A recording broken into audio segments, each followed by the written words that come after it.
kali ini balik lagi bareng Rara, reporter Tribun Jambi. Rara di sesi kali ini bakalan jadi host. Untuk dua narasumber, pastinya Tribuners sudah lihat di sebelah kanan dan kiri Rara ini sudah ada tempat duduk. Tapi nanti narasumbernya satu-satu nih, kita bareng Pak Lius dan juga Miss Yus. Nah, mungkin nanti di sini narasumbernya, di sini Rara, kita bakalan ngobrolin tentang Karunia Global School. Kebetulan ini sudah di salah satu ruangan di Karunia Global School atau KGS. Wah, salah nih, nanti kena marah sama yang punya nih. KGS, terus kita bakalan ngobrol-ngobrol panjang mulai dari awal sampai akhir. Mungkin Tribuners bisa pantengin terus fanspage Tribun Jambi dan juga kanal YouTube Tribun Jambi. Rara sudah ada di Karunia Global School, kali ini bersama Miss Yus. Selamat siang, Miss. Selamat siang. Sehat, Miss ya? Sehat. Saya duduk di samping wanita cantik di sebelah saya. Miss Yus ini adalah direktur sekolah ya, Miss ya? Direktur sekolah Karunia Global School. Jadi Rara sudah datang dari sekitar jam 11-an tadi. Rara udah keliling-keliling nih. Dan kebetulan Miss mulai dari TK sampai dengan tingkat SMA tadi sudah lihat-lihat di sini. Menarik sekali. Dari pandangan Rara pasti ada pemikiran tersendiri nih sampai dengan berdirinya Karunia Global School ini. Sebenarnya apa sih yang membuat mungkin owner ya atau apa sebutannya gitu ya di sini mendirikan Karunia Global School ini sendiri? Oke. Nah, jadi Karunia Global School ini sudah berdiri sejak tahun 2009. Nah, di tahun 2009 itu pertamanya kami mendirikan jenjang TK dulu, lalu tahun berikutnya 2010 itu jenjang SD, 2015 itu SMP, 2018 itu kita buka 2 jenjang. Jenjang baby yang tempat yang kita sekarang duduk dari usia 8 bulan sama jenjang SMA. Nah, jadi per tahun ajaran ini kita sudah meluluskan 2 angkatan. Tahun ajaran berjalan angkatan ketiga yang akan lulus dari SMA Karunia Global. Nah, kalau tadi pertanyaannya adalah kenapa nih founder mendirikan sekolah ini. Jadi di tahun 2009 dulu itu founder merasa belum ada sekolah dengan fasilitas yang internasional dan berbahasa asing, yaitu bahasa Inggris dan bahasa Mandarin di Kota Jambi. Karena banyak anak dari teman-teman beliau itu yang masih kecil-kecil, misalnya di SD atau di SMP gitu, sudah pergi sekolah ke luar negeri, misalnya ke Singapura yang lebih dekat. Nah, jadi dengan harapan supaya anak-anak ini boleh lebih dekat dengan orang tuanya dengan masa waktu yang lebih panjang sampai tamat SMA, tapi ingin mendapatkan kualitas pendidikan yang dirasa baik, itu founder mendirikan sekolah ini. Seperti itu. Menarik sekali ya. Terus juga tadi ada dari tingkatan bahkan baby ya, 8 ya, bulan. Betul, 8 bulan. 8 bulan sampai dengan 18 tahun 18 SMA. tahun SMA ya. Itu menarik sekali. Nah, sebenarnya sistem pembelajarnya yang diterapkan sekarang itu seperti apa sih, Miss? Oh, oke. Mungkin saya bagi per jenjang ya. Per jenjang, karena pasti Tribuners pengen tahu nih, Miss. Mulai dari umur 8 bulan kok udah sekolah, karena kita tahu ya biasanya kalau bahasa umumnya itu PAUD. PAUD itu anak-anak baru mulai sekolah, tapi di sini umur 8 bulan sudah sekolah. Nah, itu seperti apa? Oke, nah jadi kalau 8 bulan, jadi kelas kita yang paling kecil, baby kelas itu kita ada 2 kelas. Starters itu 8 bulan sampai 14 bulan, itu yang paling kecil sekali. Lalu 15 bulan itu sampai 24 bulan itu movers kita namain.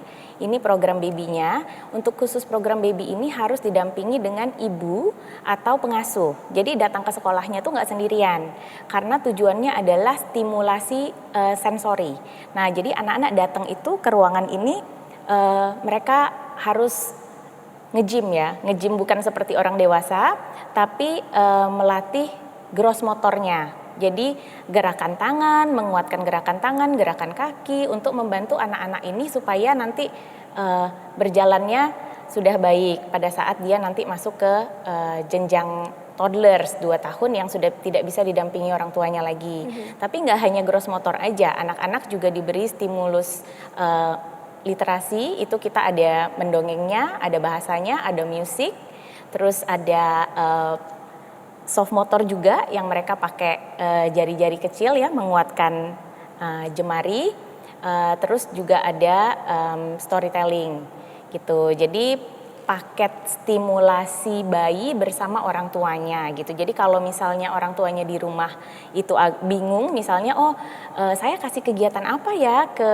bayi saya gitu, bisa menjadi salah satu masukan untuk orang tuanya gitu. Jadi kegiatan yang sudah dilaksanakan di sekolah bisa dilanjutkan di rumah karena memang programnya disetting sesuai usia. Nah itu baby.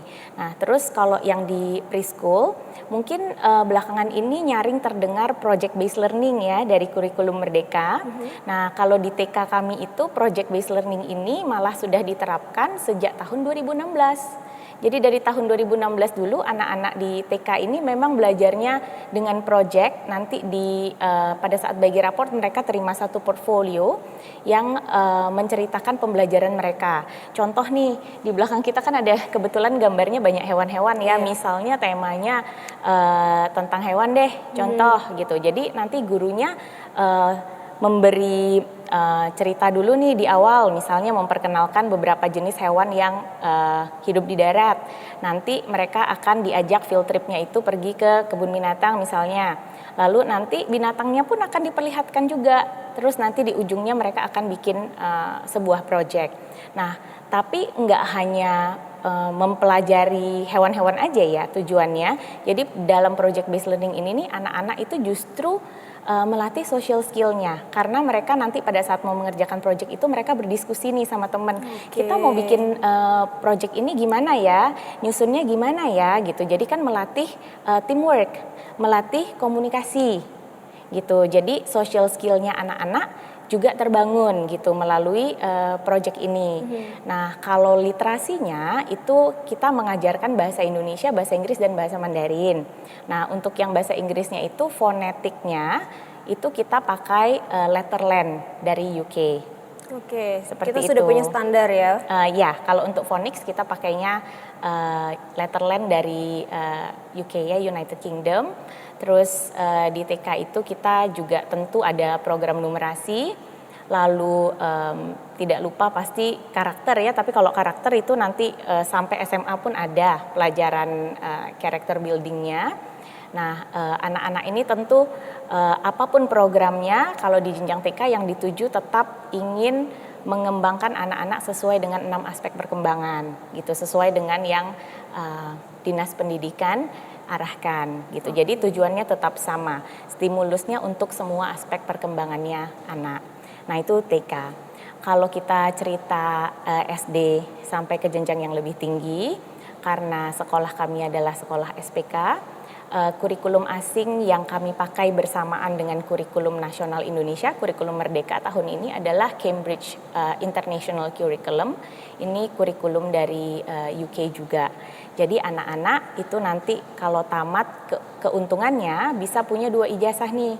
Jadi yang satu adalah ijazah nasional, yang satunya lagi adalah sertifikat dari Cambridge, yaitu di kelas 10 nanti mereka bisa mengambil IGCSE atau di Singapura mungkin lebih dikenal dengan O level.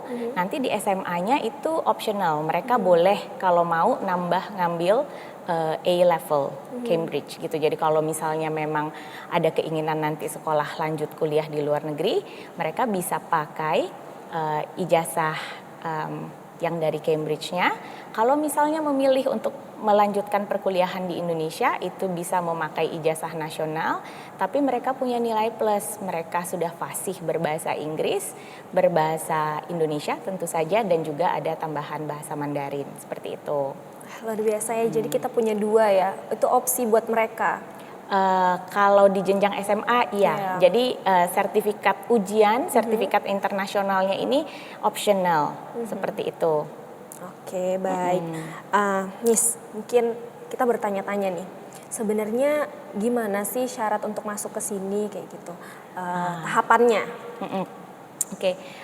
Sebenarnya sama seperti sekolah lain pada umumnya, tentu saja usianya harus cukup karena ada panduan juga ya dari Dinas Pendidikan usia untuk jenjang tertentu. Jadi usianya harus cukup, itu pertama. Lalu yang kedua mengikuti prosedur penerimaan siswa. Kalau di kami prosedurnya adalah pertama pembelian formulir terlebih dahulu, lalu orang tua murid mengisi data.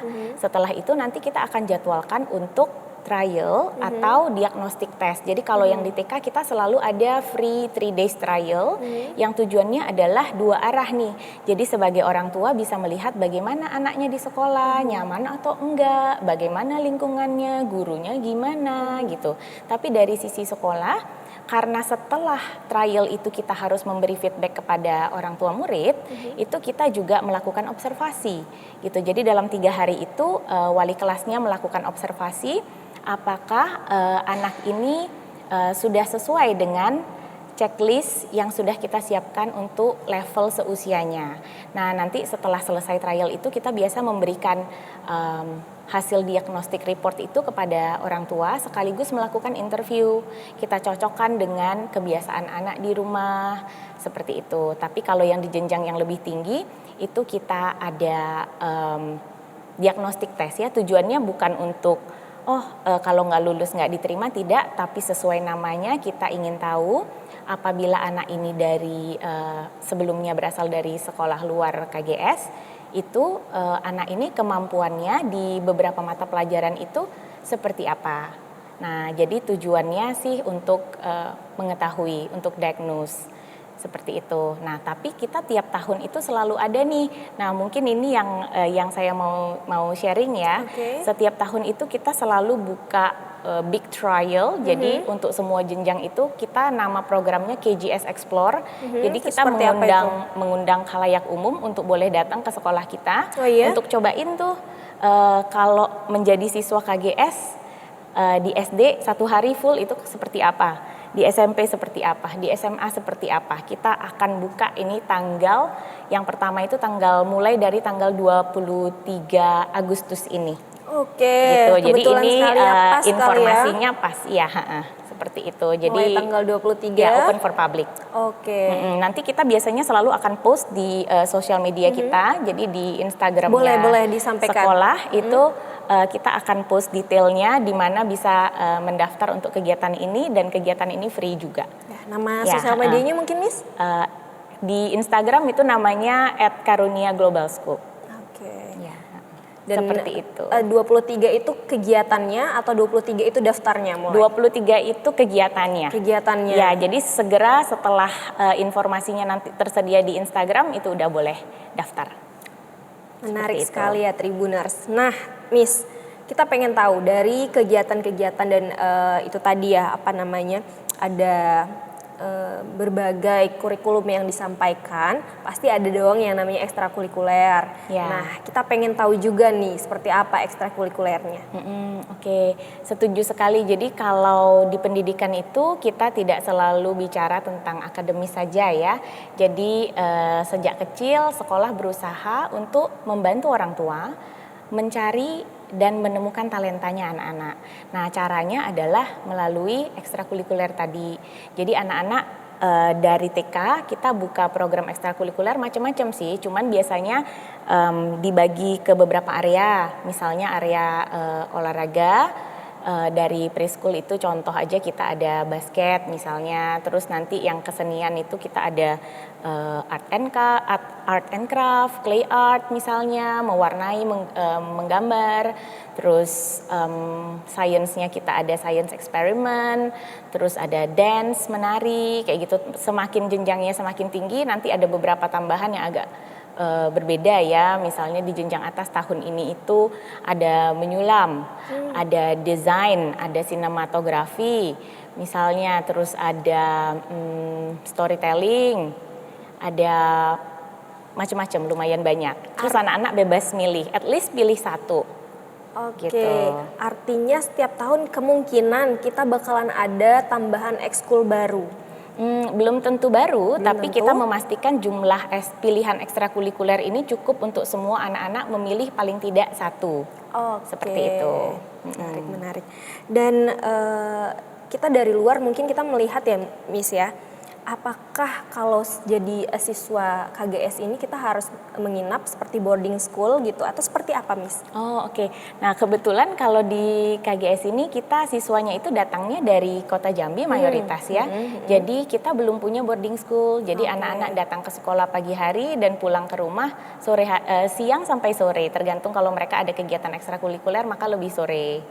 gitu. Jadi Mungkin belum aja. punya boarding school, iya. Mungkin aja kalau dari luar-luar bakalan ini ada boarding schoolnya ya Miss ya. Didoakan. Doakan, amin.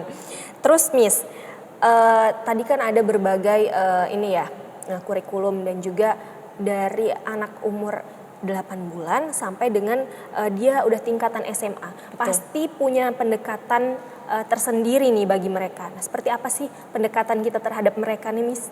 Oke, kalau secara umum ya, secara umum satu sih.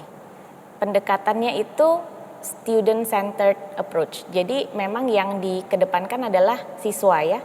Jadi siswa yang aktif, siswa yang belajar, kalau guru kita sebagai fasilitator gitu. Jadi bukan guru terus yang berdiri di depan anak mendengarkan, tapi anak yang aktif belajar, mereka yang eksplorasi, mereka yang menemukan masalah, mereka yang bertanya dan mencari solusi. Kita sebagai guru mendampingi gitu. Jadi membantu mereka menemukan cara belajar yang baik, membantu mereka juga untuk menemukan jawabannya gitu. Jadi bukan seperti zaman saya sekolah dulu, ada yang mencatat di papan tulis misalnya terus anak-anak nulis gitu ya, kegiatannya seperti itu. Kalau yang di KGS yang kita terapkan sekarang agak berbeda gitu. Jadi anak-anak memang cara belajarnya bervariasi gitu, berpusat kepada mereka. Artinya mereka bisa menemukan diri mereka sendiri selama belajar itu ya.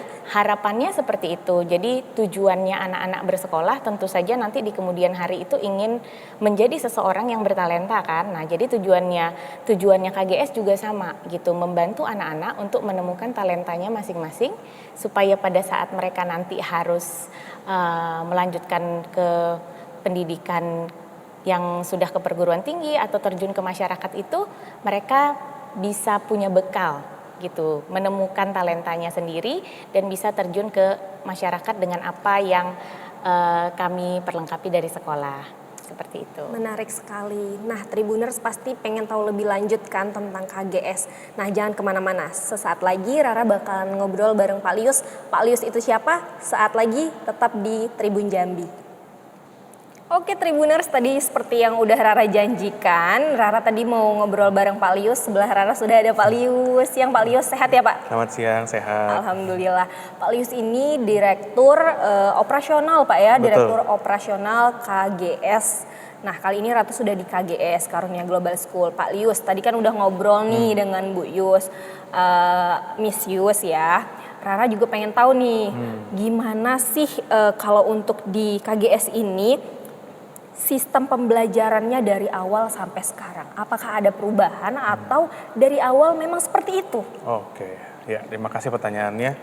Jadi seperti tadi Miki sampaikan, kita sudah berdiri dari 2009 dan sekarang sudah 2023. Nah, kita ada perubahan memang waktu tahun 2015.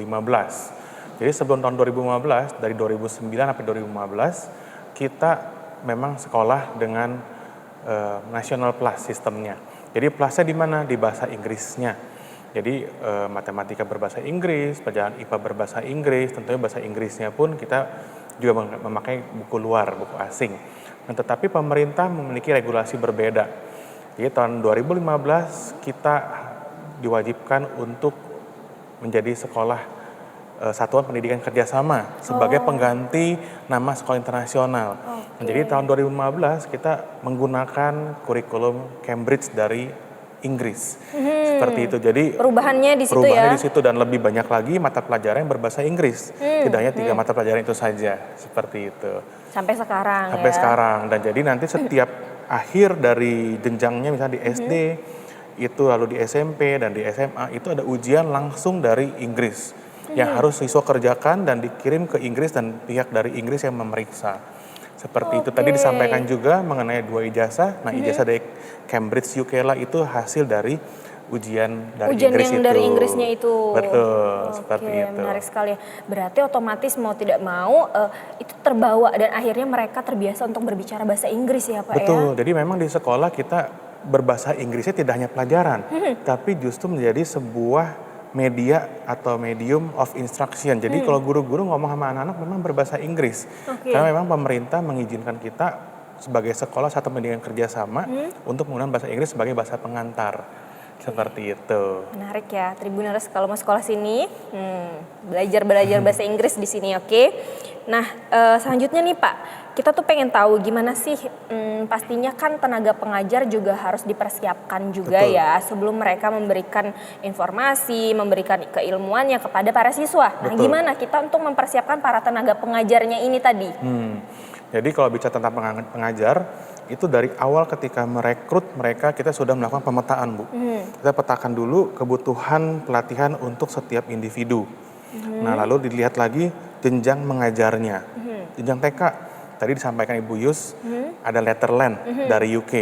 Jadi kita memang panggil trainernya untuk mengajar guru TK tentang Letterland. Lalu untuk baby gym, untuk kelas bayi, kita juga panggil trainernya untuk kelas bayi. Lalu untuk kurikulum Cambridge sendiri kita juga panggil trainernya untuk kurikulum Cambridge sendiri. Termasuk kurikulum nasional yang saat ini kurikulum Merdeka ya lagi sangat panas sekali dan sangat booming sekali karena memang bagus ya perubahan kurikulum yang bagus tersebut.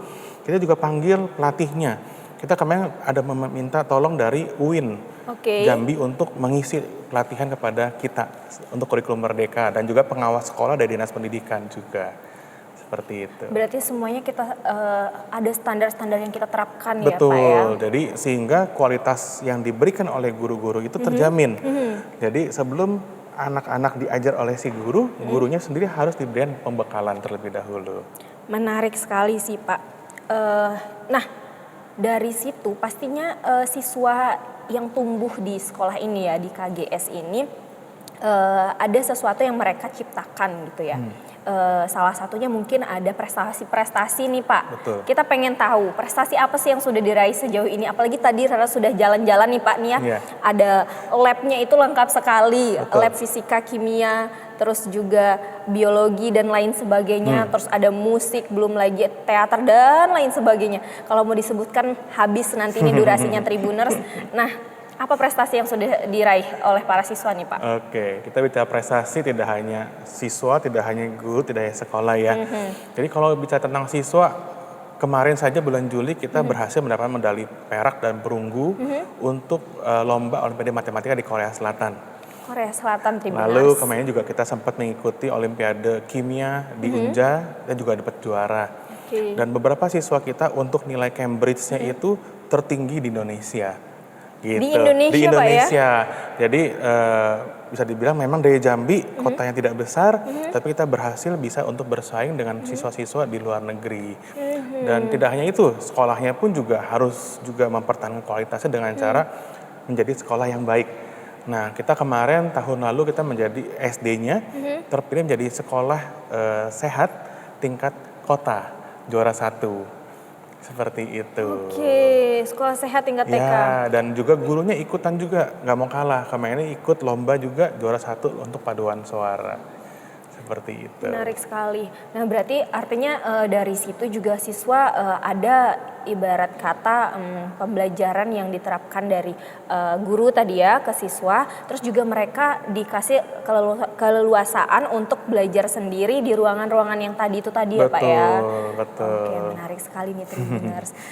Untuk lokasi nih Pak, lokasinya ada di mana? Mungkin Tribuners ini bukan cuma yang nonton nanti mungkin bukan cuma yang ada di kota Jambi Pak, mungkin ada dari luar kota Jambi atau bahkan yang dari luar provinsi Jambi, dari luar pulau mungkin boleh disampaikan nih Pak lokasinya ada di mana.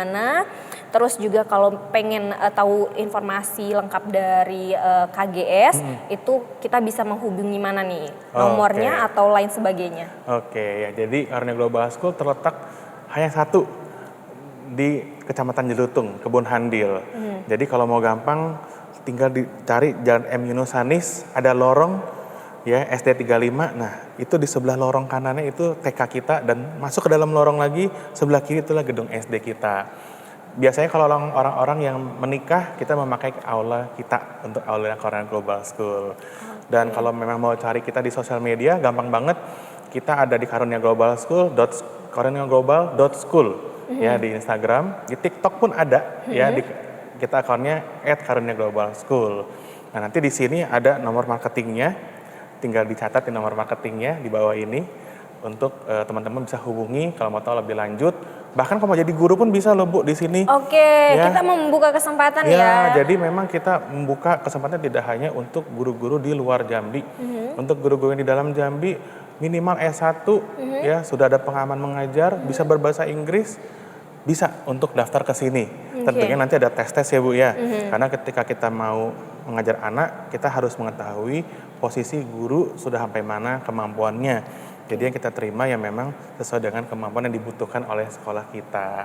Oke, Seperti seperti itu. itu. Nah, itu ya Tribuners ya. Terima kasih Pak Lius sudah Ya. berbagi. Jadi kita ini mojok pendidikan tadi bersama dengan Miss Yus atau Bu Yus. Terus ini juga ada Pak Lius.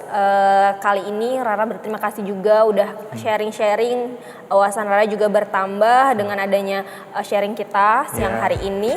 Demikian informasi dari Rara Tribuners. Sampai jumpa.